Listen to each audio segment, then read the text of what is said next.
Om Sri Lakshmi Narsimhaya Maha. Valmiki Ramayana, Kishkinda Kanda, Chapter 15. Vali's wife begs him not to fight. Summary. Lady Tara is entered here. She is the granddaughter of Brihaspati, the Jupiter and wife of Vali, and she is one of exemplary females in this epic. She is entered only thrice in the worst of this epic, presently here, next at the fall of Vali, and later to pacify the ire of Lakshmana.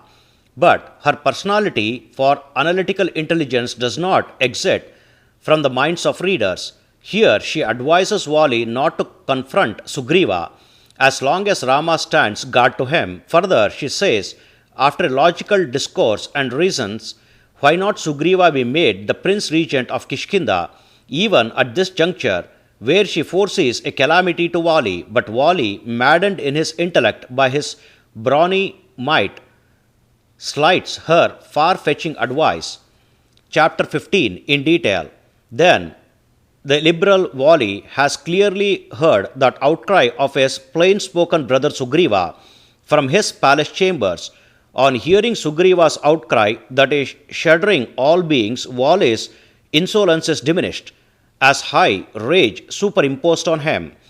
Then, embitterment overspreading on all his limbs, Vali with golden hue is immediately rendered non-luminous like the eclipsed sun. With asymmetrical teeth and with burning fireball-like eyes, Vali is reflective of a lake whose red lotuses are uprooted, leaving stalks afloat. That monkey Vali, then on hearing that intolerable noise, bolted out of palace chambers, thumping his feet as though to shatter the earth. His wife Tara stepped in and, showing goodwill and amity, hugged him, for she is in fear of bewilderment, and said this word that is beneficial in its futurity if Vali heeds it. O brave one, you better gently leave off this anger that is coming on like a gushing river, and is done with an enjoyed chaplet on getting up from bed in early hours. You can fight with him at appropriate time. Thereby your enemy is neither glorified nor you are trivialized. Evidently for you are a braving one. Your quick, exciting is disagreeable for me. For that and what for you are dissuaded, that may be listened as I tell. Earlier Sugreeva came assaulting and invited you for a combat, and you also have gone out and rendered him as non-entity, and being battered by you he fled in all directions. He who is undone earlier by you, particularly after tortured by you, he is coming here again and inviting you for a duel is causing a doubt in me.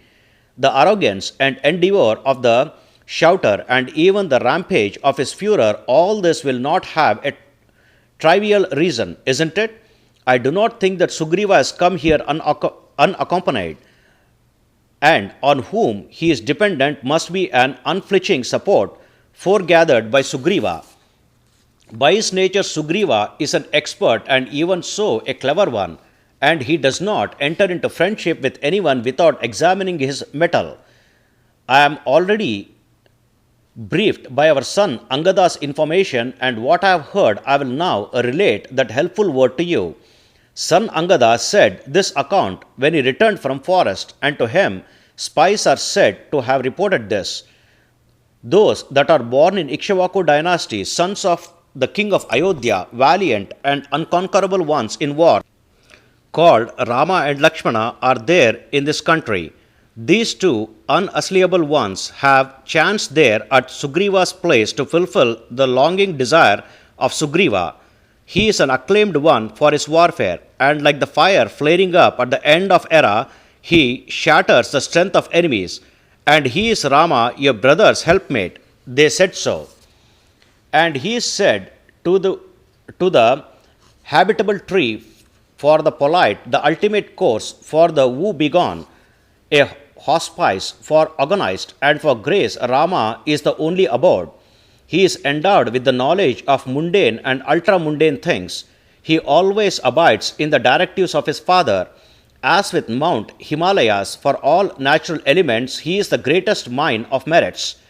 By that reason, with that unconquerable on in conflicts, an imponderable one, and a great soul Rama, your enmity is inapposite. O dauntless one, I tell you this much, that you shall not become overcritical of him, and what I say is beneficial to you, that may now be listened and even implemented. O king, let Sugreeva be decorously and quickly anointed as Prince Regent, and O resolute one, let there be no hostility to your own younger brother. Achieving unenmity with Sugreeva and solidarity with Rama by discarding enmity in effect is appropriate for you. Thus I deem, this Sugreeva is your younger brother, and you should be keen about him, isn't it? And whether he is here or there in Rishamukha, he is just your brother. Indeed, I do not see anyone on earth a co-equal to him in kindred spirit. Hence, leave off this enmity and honor him with bestowal and felicitations as an insider, and retain him at your side. That boisterously voiced Sugreeva is indisputably an excellent kinsman of yours, and hence brace yourself with the fondness of brotherhood, as there is no other way out to you. If you look upon to do my favored deed, and if you look upon me as an expedient once, I beg of you in our loving attachment that my gentle word of advice be done. Be graceful, and it fits you to listen to my small but expedient talk, and following up rancor alone is unbecoming of you. Thereby your confrontation with the Prince of Kosala will be unpardonable, for his dynamism equals that of Indra. Thus Tara spoke to her husband Vali. Then, though Tara spoke beneficial and advisable words, they are unimpressive to Vali, for he is impounded by fatality and driven by time to his doom. Thus, this is the 15th chapter in Kishkinda Kanda of Valmiki Ramayana, the first epic poem of India. Sri Moola Rama Vijayate. Om Sri Krishnarpanamastu.